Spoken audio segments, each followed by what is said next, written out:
అండి అందరికీ. చూసారు కదండీ! ఇవాళ నేను చేయబోయే రెసిపీ వంకాయ ఫ్రై అండి. చాలా బాగుంది. తప్పకుండా ట్రై చేయండి మీరు కూడా.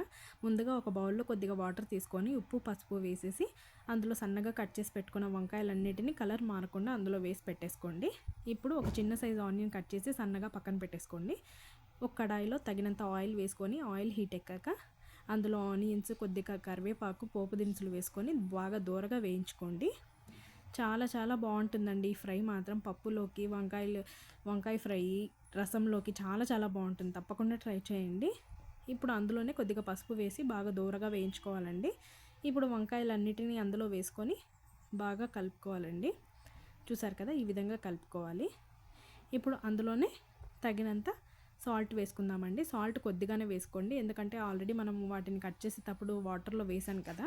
వంకాయలు వాటర్లో వేస్తే బాగా వాటర్ పీల్చేస్తాయండి. సో ఉప్పుగా ఉంటాయి కాబట్టి సాల్ట్ తగినంత వేసుకోండి.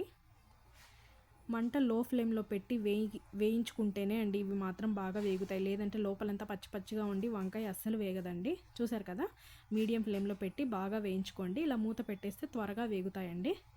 అలాగే ఇప్పుడు ఒక కడాయిలో మసాలా రెడీ చేసుకుందాము. చూసారు కదండి, కొద్దిగా ధనియాలు, శనగపప్పు, మినపప్పు, అలాగే కొద్దిగా నువ్వులు వేసుకొని బాగా దూరగా వేయించుకోవాలి. ఈ విధంగా దూరగా వేయించుకొని పక్కన పెట్టేసుకుందామండి.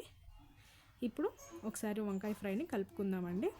చూసారు కదా ఎంత బాగా మగ్గుతుందో వంకాయ ఫ్రై. ఇంతేనండి, సింపుల్గా చేసుకోవచ్చు.